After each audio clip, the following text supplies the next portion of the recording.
Good morning, everyone. Welcome to the second day of the conference. My name is Emmanuel David.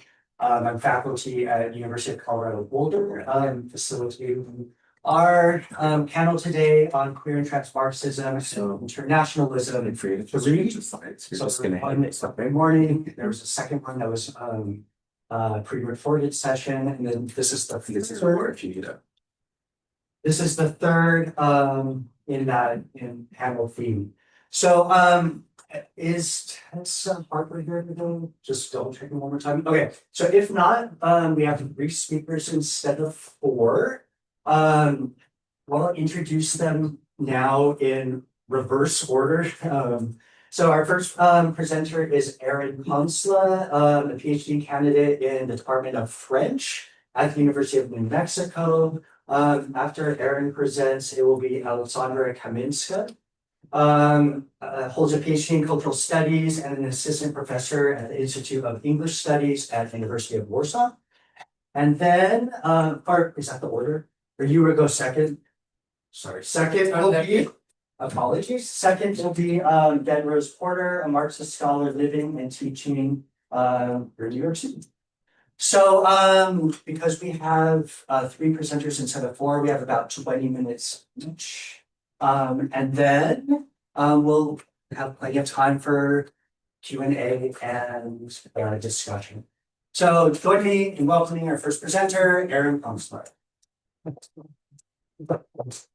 Hi, everybody. So when I was looking kind of at everybody's methodology at the conference, it's a lot of cultural studies people, but like us literature people, there's some of us.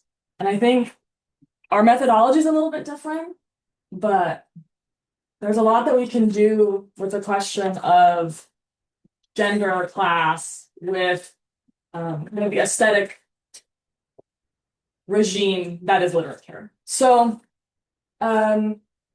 Rachilde, that was her pen name, published Monsieur, Vénus in 1884 to very, very scandalous kind of reception in France. So at the time, late 19th century, decadent movement was kind of the move. It was very popular, but it was their version of Avatar, kind of. It was very highly read, but not super talked about. And it appeared first in Brussels, not in Paris, where publishing was centralized. And after its publication, it was prosecuted immediately for obscenity, which we'll talk about. And the author was sentenced to 2 years imprisonment. But because she published anonymously, they couldn't send her to jail. So the novel's notoriety comes from the fact that its central conceit, Raoul, she's an aristocratic woman. She assumes a masculine, dominant role in an affair with Jacques, who's a working class florist, whom she feminizes, costumes, and then ultimately ends up killing. So critical reception and scholarship on this text has largely read kind of this inversion of clothing, sexual orientation as being primarily gender or sexuality related, situating the text within a particular genealogy of decadent aestheticism, kind of a proto-queer experimentation, and some feminist subversion. What interests me, and it has received much less attention, is kind of the economic scaffold on which the novel's sexual architecture depends. So I want to argue that the gender reversal that we see is not simply aesthetic experiment, but also a class technology of power, one that reveals gender to be a regime of signs sustained by infrastructure of money, interior and object. So my kind of methodological framing is the end of the century medico-legal discourse and sexuological vocabularies in context or in dialogue with Butler's accounts of performativity and Bourdieu's sociology of distinction. So I read the text as a co-implication of class and gender as the novel's structuring logic rather than an incidental aesthetic backdrop. So, and that's my thesis. Aristocratic capital as and the masculine prerogative. So the opening pages of the novel, the protagonist's masculinized agency is coded as the product of aristocratic capital. So she moves spatially very freely through the Parisian space. She commands a carriage. She enters Jacques' space unannounced, and she kind of circulates between the salon and the atelier with a spatial liberty unavailable to women in other classes at the time. So here we see Bourdieu's concept of distinction emerge in the sense that taste and habitus encode and reproduce class hierarchy. And in this context, it's very instructive because Raoul's capacity to perform masculinity is not an innate psychic disposition, but a socially enabled competence. So it's her inherited wealth that purchases the clothing, the furnishings, the leisure necessary to sustain the performance of gender in this context. So her masculinity is, in Bourdieu's sense, a form of embodied cultural capital, which is convertible into a certain symbolic authority because it is underwritten by economic capital. This becomes legible in the novel's staging of the first encounter between Raoul and Jacques. The text describes in painstaking detail the squalor of the staircase, the smell, the cramped quarters that he has to share with his sister. Raoul enters the space as both aesthetic and she's employing a sort of aesthetic and sovereign maneuver here, cataloging the surface and appraising everything with the gaze of an art collector. The scene enacts what Bourdieu calls the social sense of one's place, but the gaze that organizes space into legible hierarchy is gendered masculine through its capacity to possess. So Raoul's looking, gazing upon, is a form of acquisition. Her desire and her class authority are syntactically indistinguishable. So she does not want Jacques, simply she is inventorying him. So the novel thematicizes mobility as gendered and as a classed resource. So Raoul traverses Paris at will, whereas Jacques is progressively confined. First to a garret, then to an apartment that Raoul furnishes for him. And so this kind of differential mobility recalls what Rita Felsky has termed the gender geography of modernity. So the flaneur's freedom is not universally available, but depends on intersecting privileges of class, sex, and rank. So Raoul's kind of appropriation of flânerie is enabled by not like an essential virility, but a social and material infrastructure. If her masculinization is a function of capital, Jacques' feminization is a function of dispossession.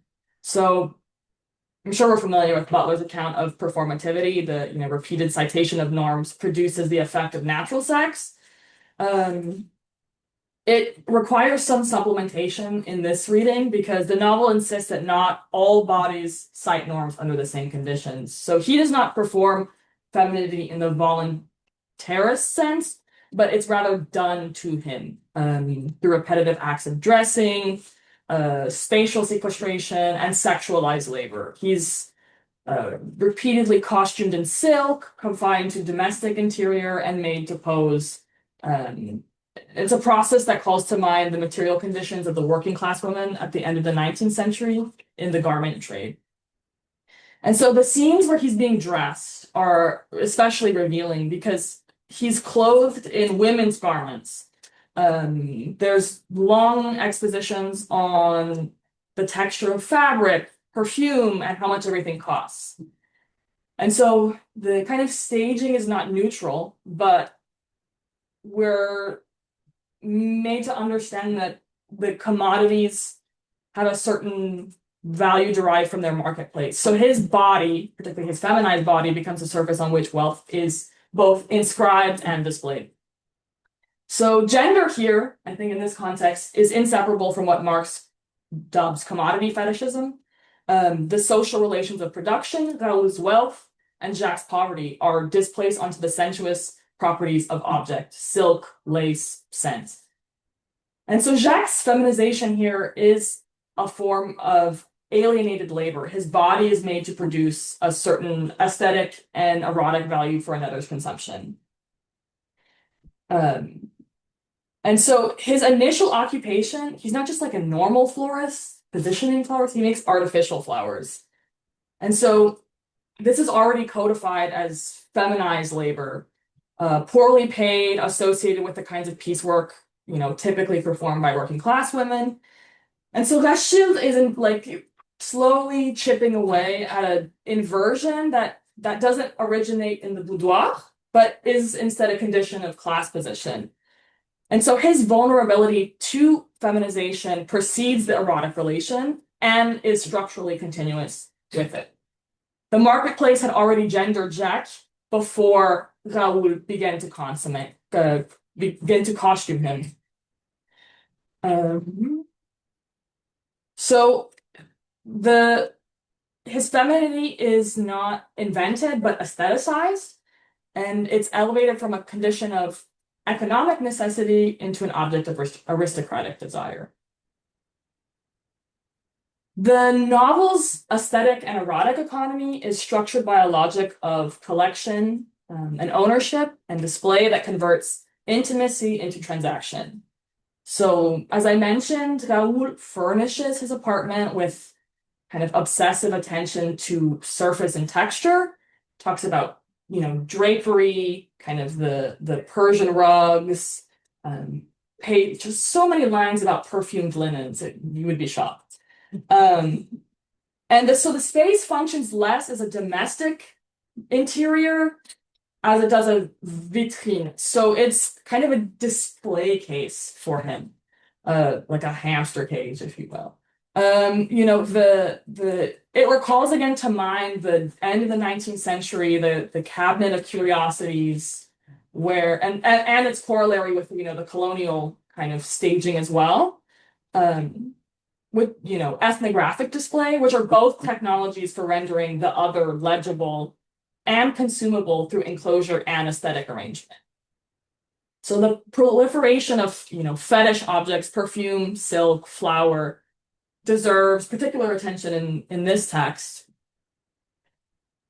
And so in psychoanalytic terms, the fetish substitutes for perceived absence. So in Marxian terms, the fetish commodity conceals the labor that produced it. So Rachilde collapses these two registers, interestingly. The artificial flowers that Jacques manufactures are already fetishes in both senses. Commodities that conceal their conditions of production, so exploitative piecework, and substitutes that stand in for a natural femininity that Jacques does not possess. When Raoul places these flowers in the apartment that she furnished, the circuit of fetishism is complete. Labor becomes ornament, production becomes display, and the working body disappears into the aesthetic surface. The culminating and very creepy figure of this economy is the effigy that replaces Jacques after his death. So he dies, and she kind of constructs from wax and some machine, like a Jacques effigy that can move. And so the effigy literalizes the logic that has, I think, governed the novel's erotic economy. Desire is collection, the beloved is commodity. And it's interesting that the novel opens with the phrase, "To possess is not to love." The effigy, I think, also exposes a certain violence that subtends the fetish economy. Jacques must be killed, literally excised from the circuit of desire so that his body can be replaced by a more perfectly controllable simulacrum. The proletarian body is, already too unruly, too marked by class origin, and is finally sublimated into a pure aesthetic. So if we're only reading the novel for its thematic content, I think we risk missing the narratological apparatus, which like through which class polices interpretive access. So the narrator is not Raoul. It's a third person unnamed narrator who adopts a certain, clinical irony indebted to the medical legal kind of tone that proliferated the genre in the 1880s through the work of sexologists like Kraft, Ebbing, and Charcot. I'm sure we've all read the kind of, clinical reporting of, sodomy, homosexuality, very clinical and translatable. So this clinical register serves, I think, a double function. It renders Raoul's inversion legible, translatable into the diagnostic vocabulary of the educated class, while simultaneously, and this is, kind of Foucault's school of thought, pathologizing it as deviant, as deviating from the norm. And so the narrator's irony reproduces the structures of class distinction it appears to narrate or describe. So Jacques, really a poor guy, is denied interpretive agency throughout. He doesn't understand the terms of his own feminization. He's described as being just confused all of the time, and this is encoded as a characteristic of his class position. And he's unable to read the signs that the narrator and Raoul are able to manipulate with fluency. So this epistemological hierarchy, who can read, who can be read, who is reduced to being legible without being literate, maps precisely onto its class hierarchy. And so this is kind of what I'm gesturing at when I mean the class policing of legibility or readability, the capacity to interpret gender as performance, to occupy a certain ironic distance from its norms is a privilege distributed along class lines. And so the effect is to make Raoul's transgression visible as transgressant and therefore available for recuperation. So an inversion performed by an aristocrat is, narrated in the clinical register of the educated classes, can be consumed as spectacle, decadent fiction, without the foundations of bourgeois sexual order. It's only once class lines start to be crossed, when Jacques, the proletarian, refuses to remain a passive surface, and it's like starts to claim desire, mostly, don't hit me, that the inversion becomes punitive and then ultimately lethal. And so our double bind here, and the culminating point of my reading of this text, is that Monsieur Vénus ultimately discloses a double bind at the intersection of gender and class. So on one hand, the novel demonstrates with pretty remarkable force, end of the 19th century, that gender is constructed, that it is a regime of signs produced through repetitive citational praxis and sustained by material infrastructure, her capacity to inhabit masculinity, his vulnerability to feminization, and the narrator's ironic framing testify to this constructed nature of gender. On the other hand, the novel reveals that this construction is not equally available to all subjects. It is her class privilege that makes her inversion possible, and up to a certain point, I would argue, sustainable. Jacques' class position, conversely, makes his feminization and gender performance compulsory. It can't be read as a voluntary performance of gender. And he's ultimately punished with death for this. So I think this kind of double bind has some pretty interesting implications for anyone who works with, decadent and queer texts more broadly. Butler's performativity thesis demonstrates that, gender is not natural but enacted. The text, I think, suggests for people who read decadent literature that the conditions of enactment are radically unequal. Not performances are all performances cannot be performed the same way. Some are exercises of power, others are effects of subjugation. And so Bourdieu and his insistence that symbolic capital is never disinterested, taste, style, and the capacity for ironic self-fashioning are always distributed along class lines. And so Rachilde's novel, read through the co-implication of class and gender, does not offer, I think, it's not a liberatory novel, right? It offers something much more uncomfortable and analytically productive. The exposure of class violence required to construct gender at the moment of its construction. And so the text's most radical gesture is not Raoul's assumption of power or the masculine prerogative, or really any of the kind of, sex scenes that are happening.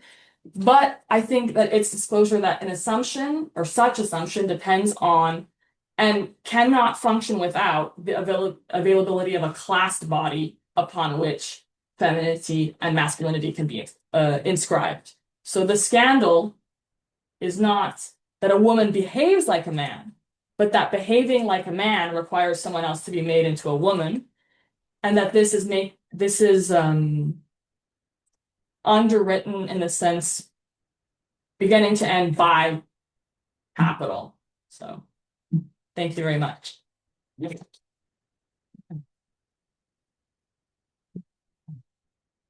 All right, thank you. And our next speaker is Ben Rose Porter.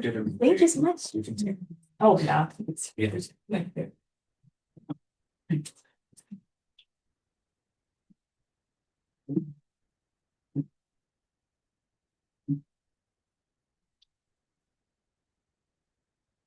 Hearing about so many interesting novels this conference. This one's yours. Yep. All you're gonna do is just use this to move forward. Gotcha. The spacebar will take it all. Or shows. Oh, I don't even have the space bar. You can use that, but if it does, that's fine. Cool. All right. Morning, everybody. Morning. All right. So, the dissertation on which this presentation is based consists of two parts. One is an elaboration of a theory of gender based on the thorough application of Marx's historical materialist method. And the second is an ethnography in the trans communities of New York City, which tests, illustrates, and advances this theory. This presentation will focus on the theory. I aim to present the broad strokes of a Marxist theory of gender, which is simultaneously a theory of queerness and transness. This theory will be greatly summarized here, but I aim to fully elaborate it in the dissertation on which this presentation is based. So the point here is to put out forward an outline of a theoretical approach to gender and transness. So let's get into it. So what does it mean for gender to be historical and material? The materialism of Marx asserts that all social categories are the products of definite human activity. Following from this premise, gender, and we can also include sex categories here, they're interchangeable for the purposes here, gender as a system of categories is the expression of a certain set of human activities. These acts and interactions being organized in concrete relations between individuals and groups. When we speak of gender, we are always speaking of activity in the world. Now, the historicism of Marx means that those material relations of gender are situated in time. They transform along with the broader set of social relations in which they are embedded through the tension of their internal contradictions. So a system of social relations at any given moment in history emerged out of a previous system and will unfold into new systems. So there are many different gender systems across social time and space, unfolding out of previous forms in a branching evolutionary pattern. So, starting from the premise that gender expresses certain material relations situated in a particular moment of history, we can then ask, what are those relations? Can we begin to describe them and identify them? Now, of course, being historical, the exact constellation of relations that compose gender systems in different times and places will vary. But when we speak of gender in the broadest sense, across the span of history, we might start with the relations of procreation and kinship. Both procreation and kinship describe systems of social relations by which humans produce other human beings and the family. By many accounts, the relations of procreation and kinship that are built on top of procreation are the very first social relations and are the primordial basis of language, culture, and society itself. And I'm not going to just flood the screen with citations, but I wanted to pull out just some of the key texts that this work is drawing from. Okay, so the relations of procreation and kinship are repeated throughout history. New generations have to be reproduced, as does the family in whatever form it takes. It is the long-term repetition of the procreation-kinship complex that forms the material core of gender. But the core structures of procreation and kinship influence a very, very wide volume of social relations across all other areas of social life.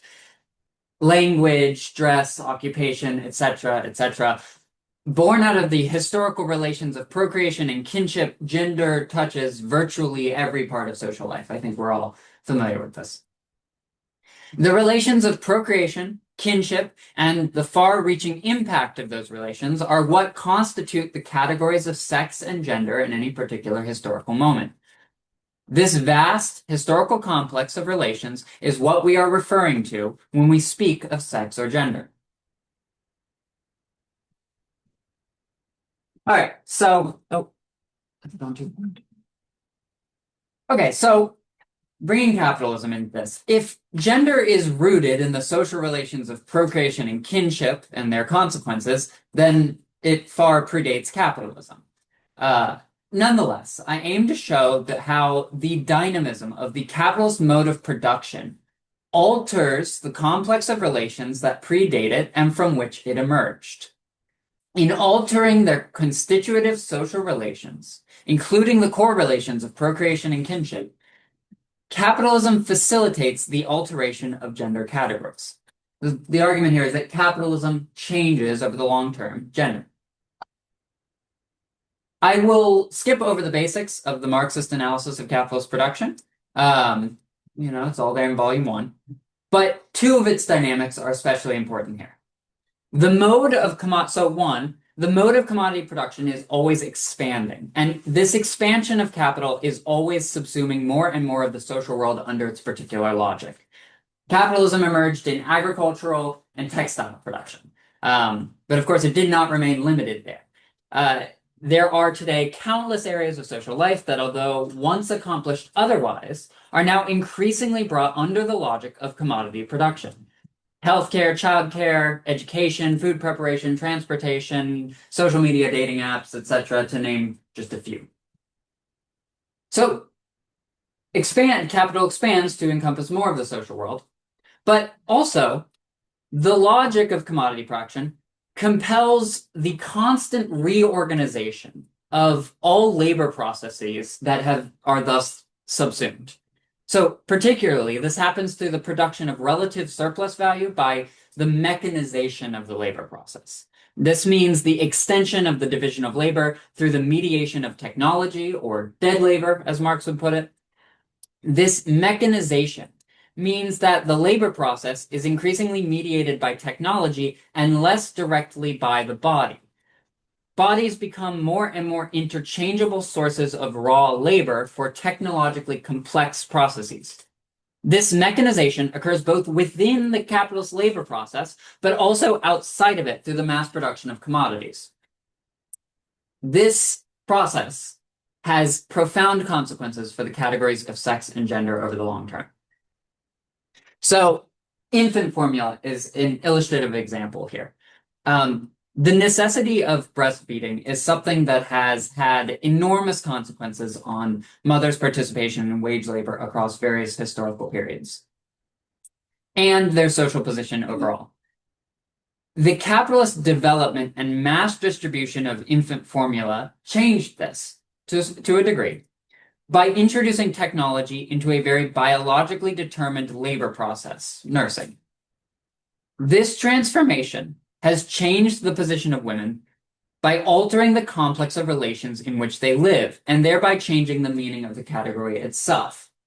So this is not, to be clear, an argument about whether this change is good or bad. It's just to note that capital has, by mediating a certain labor process with technology, it has altered the categories that process produces. Now, this doesn't mean, I don't want to equate infant formula to a revolutionary change in womanhood. The point here is that these are gradual changes that accumulate in the mass production and transformation of the social world through capitalism over time. But this is just one illustrative example.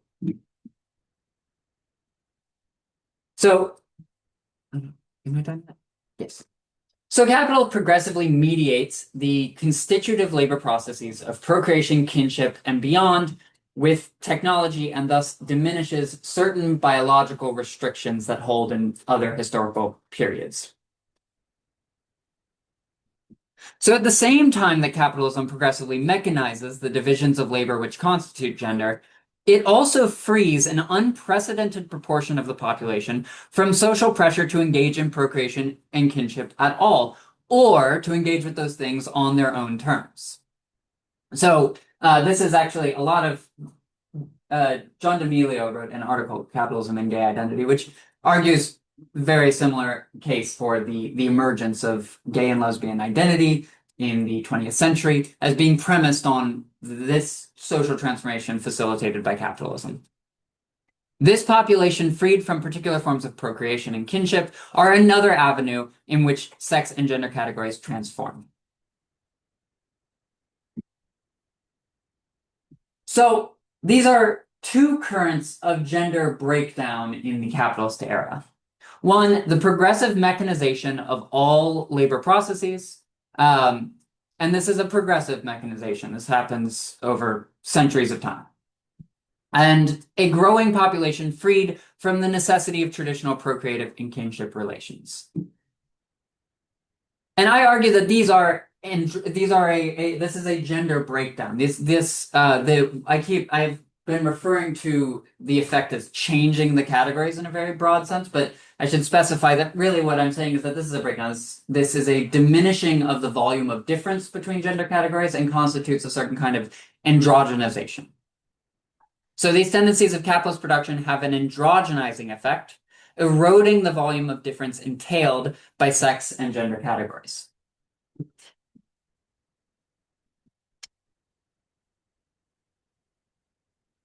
So these currents are intertwined, and they are the most prominent in the core of capitalist society, where the capitalist mode of production has been in operation vigorously for a long time. A place such as New York City. I try to illustrate in the dissertation work these social transformation and their effects on gender through my ethnography of trans communities in New York City. And so the trans population of New York City is very large, and a sizable proportion of it lives mainly with and for other trans people. This community of trans people living with and for other trans people is often described as T for T. This is a term for the dynamic. And this is the world in which I'm really looking at in the ethnography to talk about these transformations. I think that you see them most advanced or clearly here. So in T for T New York, a social context very much removed from the traditional relations of procreation and kinship, the erosion of gender categories is very advanced, or relatively advanced, we should say. In the contemporary world of T for T New York City, there is an incredible proliferation of gender and sex categories. Trans men and women testing the limits of what man and women can be, an endless and growing list of non-binary categories, sex being reworked, not just in the sense of medical and surgical intervention, but in the widening possibilities of meaning that can be ascribed to the body's material. This is not to say that New York City is a utopia without gender. Far from it, but rather in observing this world up close, we can begin to see how this kind of proliferation advances towards the dissolution of gender as a system of meaning altogether. So the social world of T for T New York and what is happening to gender categories within it is fascinating. I could do a whole other presentation on that side of the dissertation. But I have focused primarily on theory in this presentation to underline the material conditions of this world. The gender movement that we are in the midst of has an ideological expression, but it is not driven by ideology. It is driven by the material transformations of the modern era. I would argue it is driven fundamentally by capitalist production. This is the subversion and parody of gender described by Butler, but historically grounded in the dynamics of capitalism. The capitalist mode of production has ushered in mass social transformation and produced the conditions in which gender can be more and more transgressed, reinvented, and eroded. So there is a view that capitalism requires cis heterosexual society. And thus that queer and trans life are necessarily antithetical to capitalism, necessarily threats to it. Close attention to the essential dynamics and history of capitalism shows otherwise. Queerness is not antithetical to capitalism. If anything, I argue that capitalism, over the longest term, greatly expands queerness. What capitalism produces above all else is a class in possession of capital and the great mass of the propertyless proletariat. I don't think we need a anti-queer logic about capitalism to oppose it. I think we can oppose it for these reasons. Queer people are produced at both poles of this dynamic. The story of history is the story of the struggle for conscious collective control over the means of production. This includes the means of producing our categories of sex, gender, and sexuality, if we choose to produce such categories at all. But the proletariat, the working class, is the sole subject of that struggle. What I hope to emphasize in this fully expounded dissertation is that gender liberation is a class struggle, and that only the working class can win that struggle, and that our efforts as intellectuals should be entirely directed towards building the power of that class. And that's all I have. Thank you.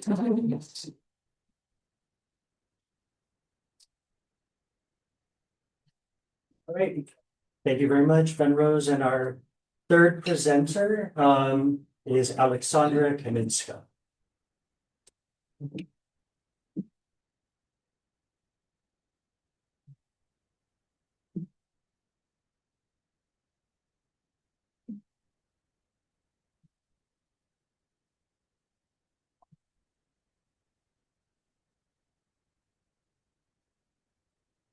Kind of works. Maybe. You want us to be that? Yeah. With. What's that button? Maybe I find one. Yeah. Okay, perfect. Yeah. Okay. Hi everyone. So I'm gonna take us very further away from theory and back to practice. Basically, I did my PhD and decided I'm sober out of academia immediately. So now I'm doing things more on the verge of academia and non-academic practices. And my scholarly work usually explores other themes, but today I will be speaking about my personal / creative practice. This is very much work in progress, so any feedback is very appreciated. And I will discuss how running a queer small press I co-founded, Girls and Queers to the Front, functions as a form of protest built on affective relations, a step toward challenging prevailing narratives about minorities in Central Eastern Europe, and allows transnational community building through translation. Yeah, and I have some, maybe a second.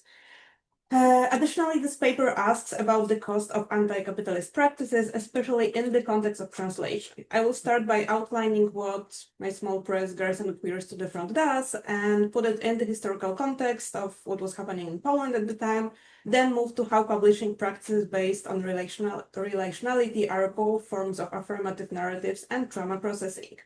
I will then shortly discuss the book Silesian Gothic by Anouk Herman that we published last year, 2 years ago now, and will return to the role of translation and its practical aspects. So, okay, here we go.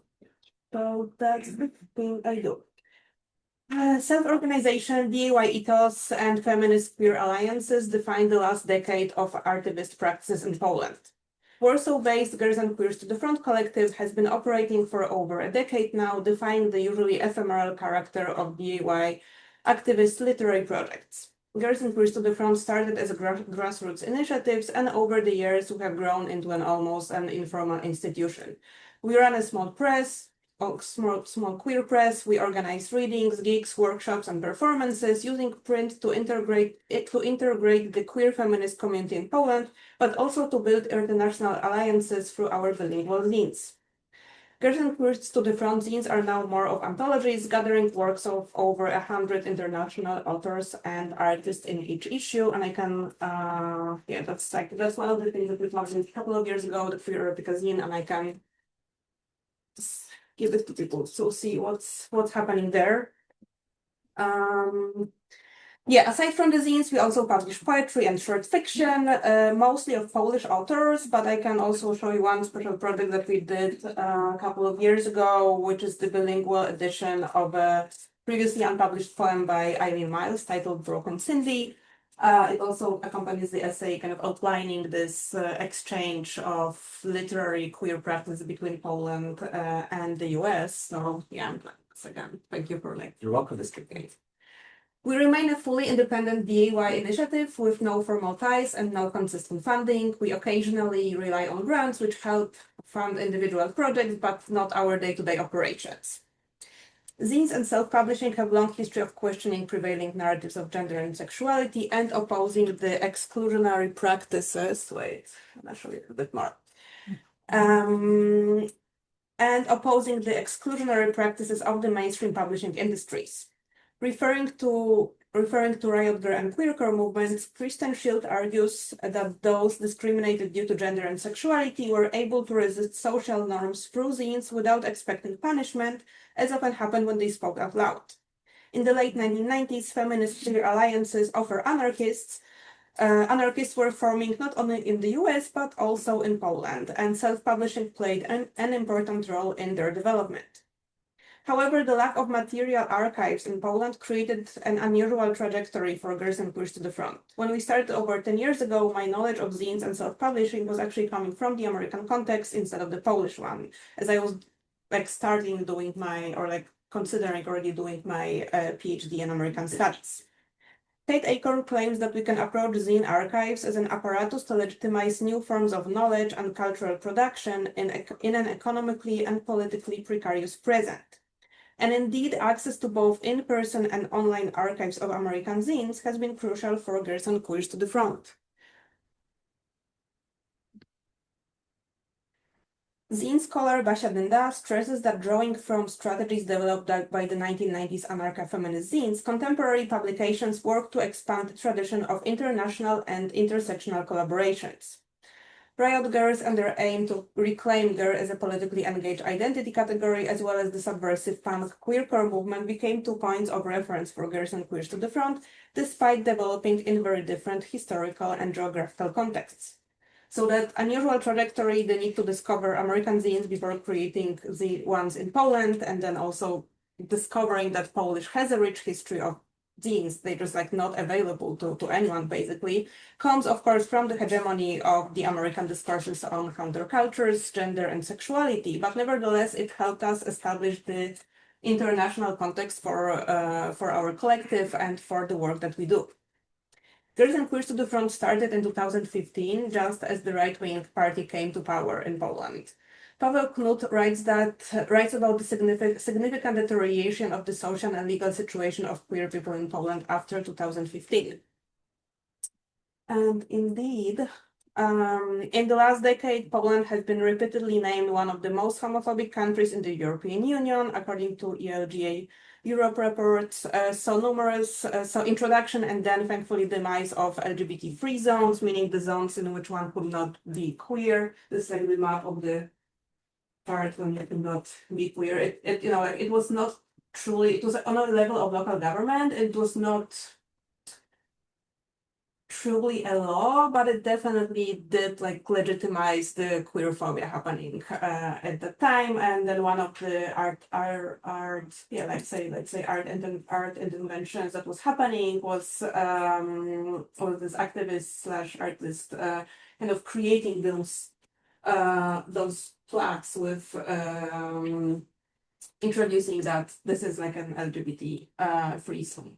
Since then, because we would lose a lot of European Union funding, they are that. Like this is no longer the case, thankfully, but that's because of the pressure coming from the European Union. So we saw this introduction, then demise of LGBT-free zones, increased police violence, the president famously stating in 2020 that LGBT people are not people but an ideology. During that time, aside from numerous activist efforts, much of the resistance was actually happening in culture, art, music, and literature. As Anne Svetkovich claims, publishing practices based on relationality, intimacy, and friendship, such as writing and producing collaborative zines, create a space for both building affective communities, but also for speaking about trauma and violence. Publishing then becomes a form of protest, a space for dissidents. On one hand, collective zines become a form of community building on a local level, an effective archive of changing queer discourses in Poland. Space on page can create a utopian illusion that is unavailable in real life, but necessary to imagine a different future. This has been particularly valuable during the rise of queer-phobic discourses in Poland in 2020. We then launched the Queer Erotics series that is circulating somewhere here. One of our issues. So we could offer this space on paper that could create affirmative queer narratives, a moment of escapism during times where queer spaces remained closed. But creating bilingual publications also allows us to challenge the prevailing narratives about minorities in Central Eastern Europe, focus only on oppression rather than the vibrant literary and artistic queer communities that we have. Quoting Svetkovich, it allows us to engage with the dialects of both hope and despair. Based on a poetry collection from our small press, Silesian Gothic, okay, here we are, by Anno Herman, I also want to briefly outline how our publications are not only a space for affirmation, but also for processing trauma and responding to violence. And one last thing that I'm going to ask you to distribute to each one. This like a tiny zine in English. We published the whole book in Polish. We didn't have the funds to do like the whole bilingual version of this one, but we did publish it like a small excerpt as a mini zine. I want to also acknowledge that this part of my presentations come from an article co-written with my colleague Basia Dynta. Silesian Gothic by Anno Herman was published by Gerson Queer Studio Front in 2024 and is a poetry book focused on growing up queer in the industrial part of Poland.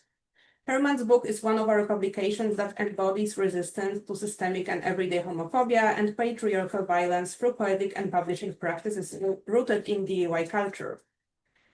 Silesian Gothic uses Gothic poetics to portray the industrial working-class region of Silesia in southern Poland, not as nostalgic or romantic, but as oppressive and violent. Through multilingual verse, Polish, English, and German, as all those languages appear in here, and they're also come from the Silesia region, Herman connects local experiences with global queer genealogies, referencing figures like Anne Sexton and Allen Ginsberg. And even in this excerpt, you can see there's a short poem, My BFF's Howl, which obviously refers to Allen Ginsberg's Howl. Herman's poems depict femme and queer bodies subjected to domestic and economic violence, unpaid reproductive labor, and sexual exploitation. Yet they also highlight friendship, eroticism, and collectivity as forms of resistance. In the close reading of Silesian Gothic we did for our article with Basia, as well as drawing on theories such as Emma Heaney, particularly her introduction to feminism against cisness, Dynta and I argue that feminizing violence affects all those read as femme or gender non-conforming, whether cis or trans, and that this shared exposure forms the basis of trans feminist solidarity. And rather than framing femme subjects as passive victims or erasing the trauma they have experienced, we interpret Anno Herman's poetic expressions as acts of embracing negative or unpleasant emotions, feeling that, as Fedorov, Siam Nai, and Jack Halberstam remind us, can generate a political and creative counterforce to patriarchal norms. The Gothic tone and dark humor transforms trauma into subversion, becoming a poetic practice of resistance. Herman's poetry therefore makes it possible to expand feminist solidarity and femme alliances based on shared experiences of violence against feminized bodies. They also enable what we call a Gothic form of resistance to patriarchy and misogyny, forms of hostility that materialize in the disdain for girlhood and consequently in transphobia. Moreover, Anno Herman employs DIY publishing to challenge institutional power. And just like give you an example. So that was the original book, and that was the mini zine that is circulating. Yeah, so Herman challenges institutional power, art market, academia, and most notably the Polish Catholic Church by mocking sacred language or traditional poetic structures. Interestingly enough, Herman's poetry collection won one of the most important poetry awards in Poland, but that has literally brought no change to how we can operate as a small press, still no funding, anything. Yeah. New practices of resistance in poetic narratives are visible on many levels in Poland, in the rejection of institutional authority, in their dark humor rooted in local context, and their new bilingual modes of writing. For example, the Polish-English interplay in Silesian Gothic. You won't see this in the English excerpt, but in the Polish version, there's a lot of insertion of like whole phrases in English, and kind of this multilingual aspect of the book just grows naturally from an Herman background, and again from the hegemony of American culture and language and discourses and when we think about gender. Such transnational flows, evident in the linguistic practices for these works, reveal the directions and context from which trans feminist and queer poetry in Poland emerges today. Poetry in publications like Silesian Gothic have become a new way of forging an allied transnational space within social and literary discourses, and more broadly within the public sphere in Poland. So one last thing I want to discuss today is to return to the practical aspects of our press. With no funding, most of our work is volunteer-based, and I feel that, ironically, this decade of rising queerphobia has been successfully fueling our work in the zines and in the small press. A lot of other projects that we've seen, or that even people that we've collaborated with has just stopped working after a while. And I think that the decade of like absolutely terrible situation for queer people in Poland has been something that kept us going and keeps us going, and allows us to keep publishing after 10 years. So that sense of mission combined with affective relations, as I work in Girls and Queers to the Front with a few of my closest friends, has spurred us from the usually short-lived ephemeral character of DIY grassroots artistic initiatives. Yet with many ongoing projects, working just with my three closest friends stopped being sustainable. In our collective, all of us have day jobs, some more precarious than others, and we do this incredible amount of work on the weekends and after hours. It's no accident that the theme of class returns here when I turn back to practical aspects. I think that class in the context of queerness is simply always linked to the lived experience and actually helps bring out the lived experience in queer theory. The lack of sustainability in our work is especially visible in the translation part of publications, where we reach out to both friends and strangers for help. As I mentioned, the bilingual aspect of our zines is important because it allows us to build transnational connections and challenge mainstream narratives about queerness in Eastern Europe. It also pushes for new linguistic developments, as the Polish language grammar is shaped by gender. The lack of funding shows then the economic violence and the application of queer experiences and expressions. The amount of free labor that is required for translation is made possible again by the affective relations and the sense of activism that comes from it. The need for solidarity, for exchange of queer narratives, creating new discourses, bearing witness. As Ludmiła Janionka, Julina Krasuska, and Marta Osikiewicz notice, for queer projects based in peripheries, translation has always been crucial and frequently helps bringing social change.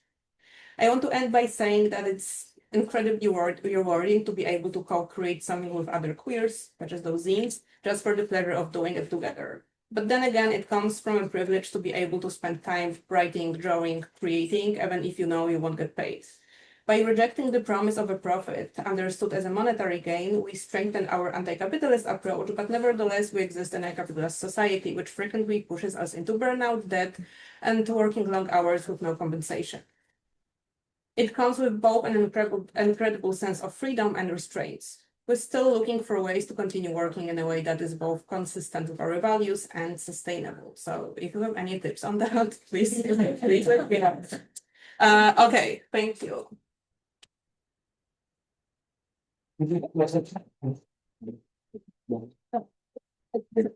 Speakers. If you want them to take that. Set that down. Oh. Thank you. I was just gonna take that. Okay, that's great. Okay. Thank you to our presenters. Checking one more time, is Tessa Hart?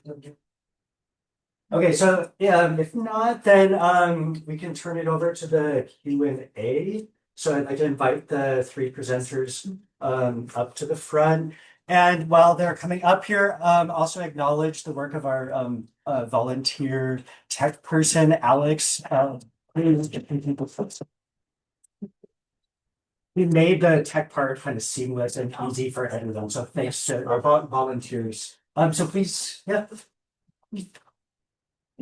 So in terms of time, we have about a little around 15 minutes for a Q&A. So how do we 1, 2, 3, 4? Okay, great. So we'll move our way back. So yes. I have a question about the kind of historical materialist theory of gender. The kind of early part of your presentation is kind of outlining, at least as I understand it, the difference between the formal subsumption, right, the pre-capitalist processes, and like real subsumption of gender relations, right, into the capitalist process. But I'm curious about the kind of androgenization thesis as it progresses, because real subsumption does rely on both differentiation as it relies on, right, making everything similar. I think Smith talks about that in terms of like the wage context, right? Of like as wages kind of flatten in one area, it actually requires a differentiation, right? In the global south or somewhere else. So I guess in that mind, how do you see the kind of globalization, or I guess like the simultaneous need for differentiation and like I guess collapsing in the kind of making similar or androgynous as the capitalist process develops, because it always kind of needs the differentiation to facilitate the androgenization. Yeah, that's a really good question. No, this is huge and is like worth really delving in on. I see this as this general erosion as an oscillating process. So one, it's always being produced through, like most things in capitalism, through a kind of cycle. And that difference is core to capitalist production, in that capitalist production uses difference, or difference is structural to it. But I think that it uses it up, is sort of my argument, is that when you look at, this would be my claim, is that when you look at in the longest term over the whole social system, the difference through various different forms is being eroded. It's being eroded in an oscillating pattern that often shifts it from one place to another, and across time and space, but that is eroding it over the long term. Or eroding, we should say, converting into the difference between capital and labor, because of course that's the difference that always is being heightened. Thank you. Thanks. And our second question. Yes. Yeah, I had another question about Marxism and gender, but I wonder if someone else had another question and I should think about We can come back to that. Sure. Yeah, I actually also had a question for Ben. So I'm curious, because I feel like when different people talk about this, they often mean different things. I'm wondering in the context of your ethnography, what the bounds were that you defined, like the trans proletariat, because in my experience of the trans community, you have like such a wide range of people who do different things. You know, you have people in the society, you have people who do, people who are like literally in the trades, you have people who do clerical work, you have people who are artists that are like supported by partners, family, etc.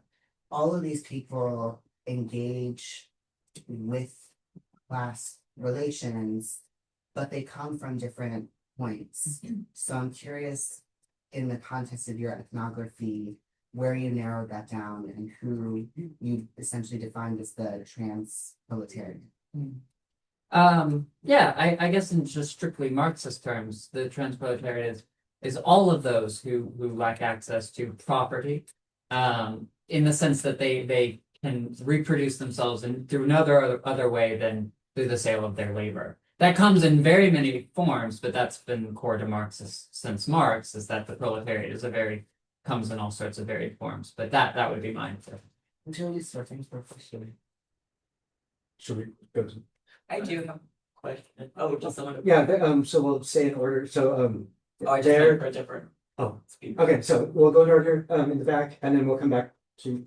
If you have a question for a different speaker, I go with you. Okay, great, so yes, thank you for. Yeah, I a question for Aleksandra and also for Ben, but I guess it's also for the panel.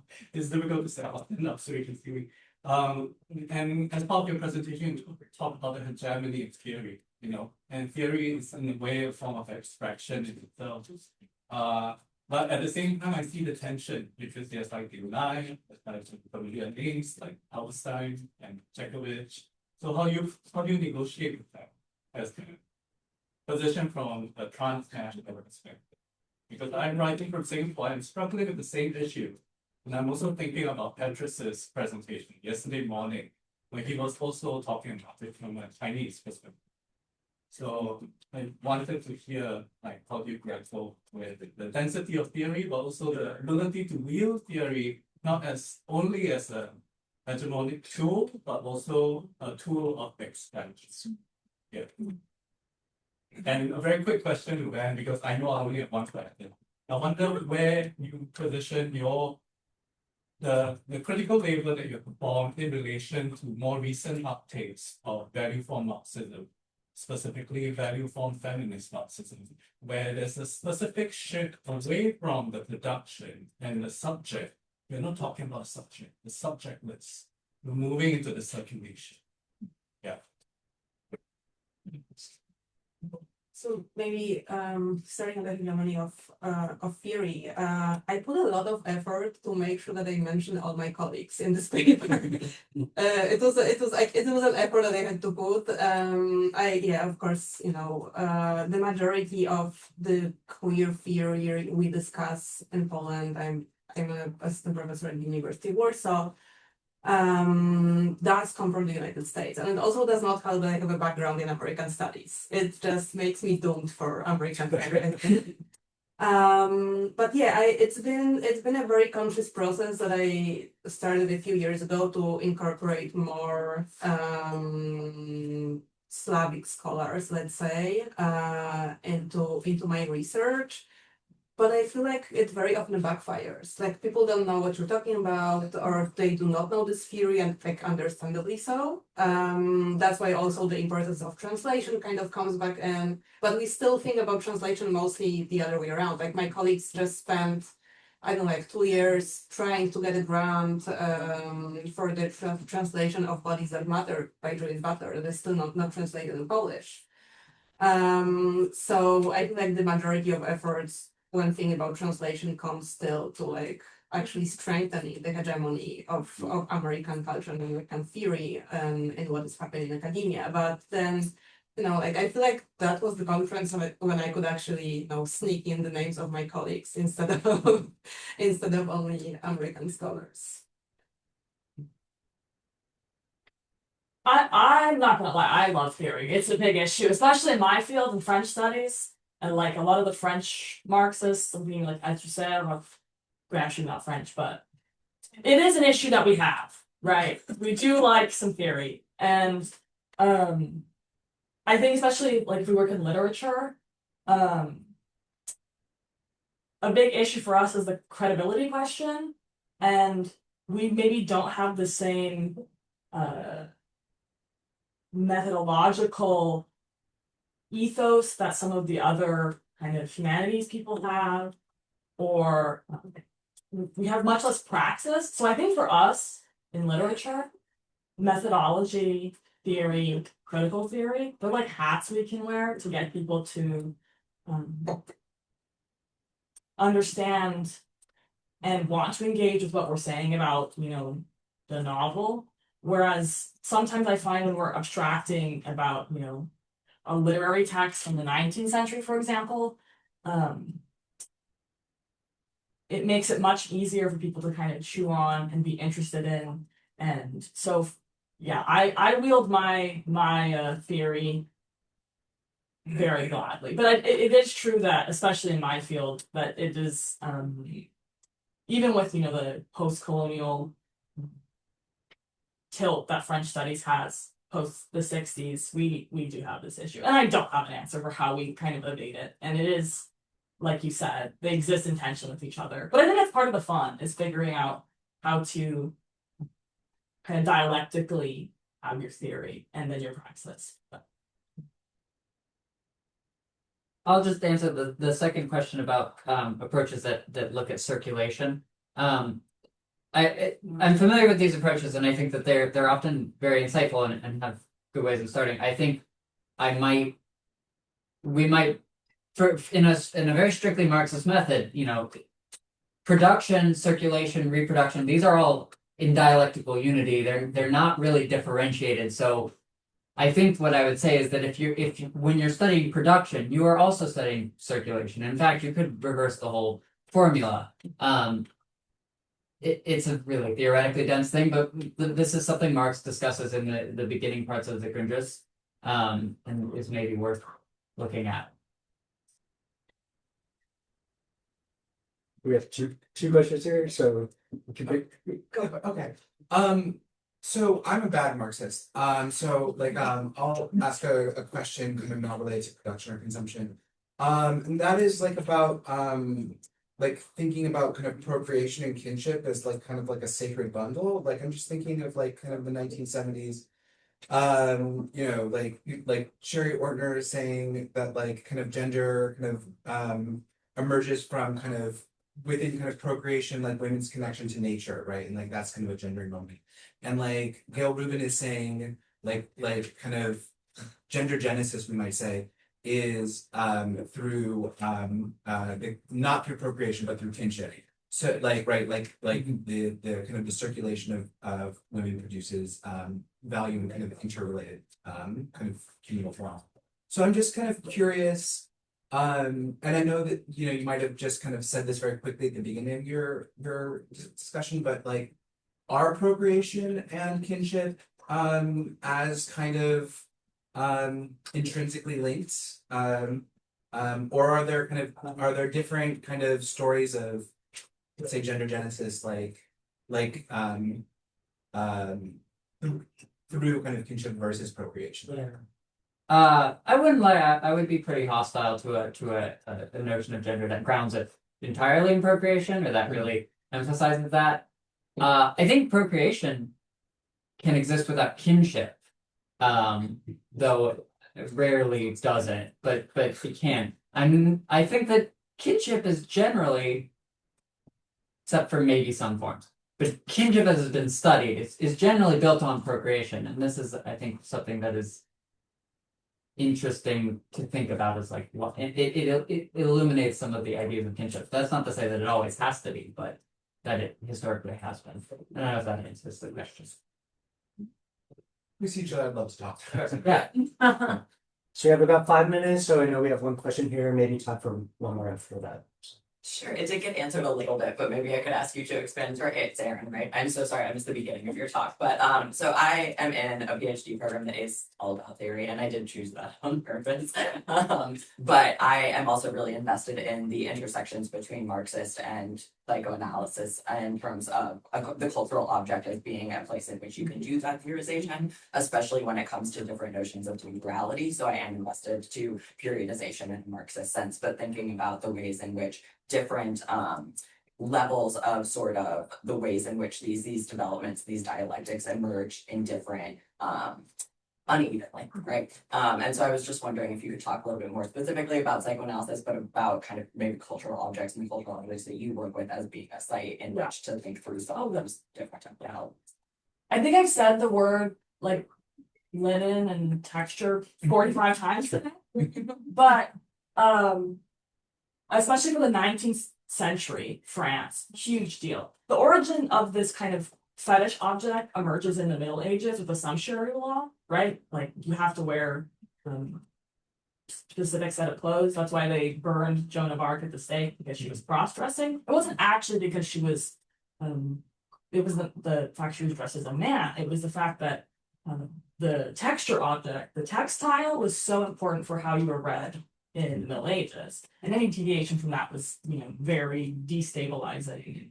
And that's what they got, as opposed to it was gender, but it was more actually material, textile. And so for me, 19th century, it's very Orientalist on one hand. We have the kind of the fetish object of perfume, the rug, and this is characteristic of the century. We're getting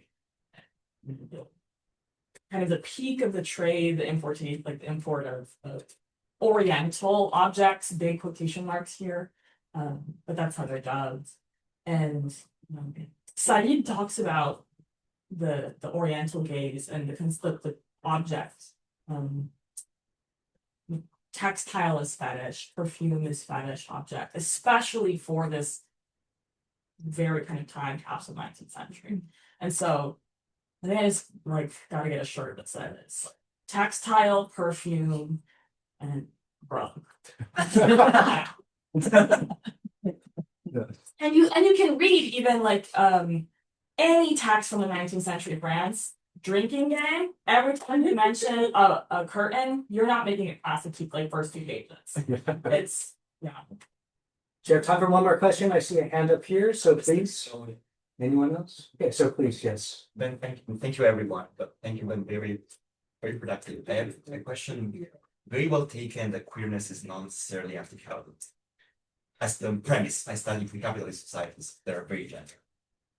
The consequence though, it might also be that anti-capitalism is not necessarily queer, right?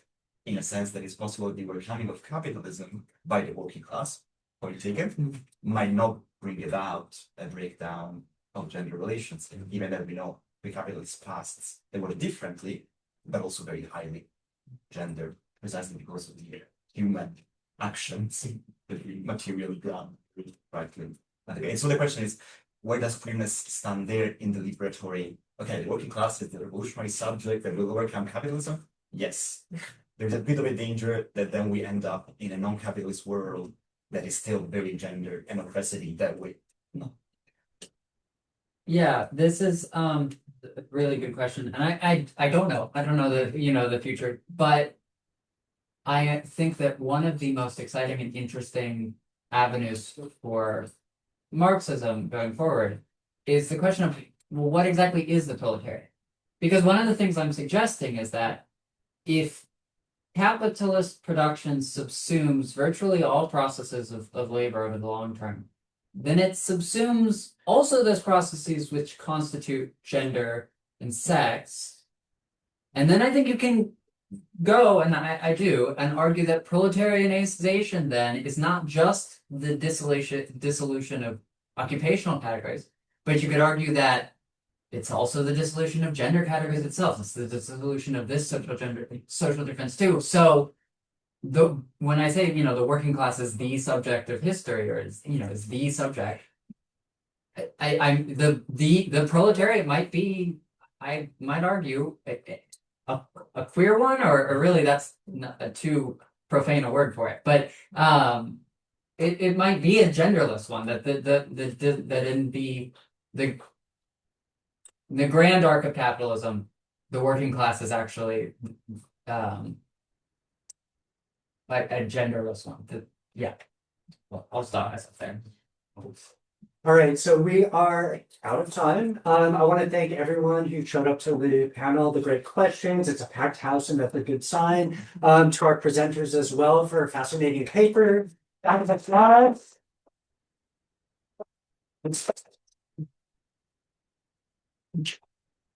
And a quick pitch, just in case you haven't heard, Matt Brim and I are co-editing a special issue on global queer and trans class relations, and you all are here as part of the kind of international panel. So feel free to reach out to me, and if you have questions, but also consider submitting in the future for, it's kind of a spin-off of the conference in publication form. So I hope you enjoy the rest of the conference, and again, another round of applause. So.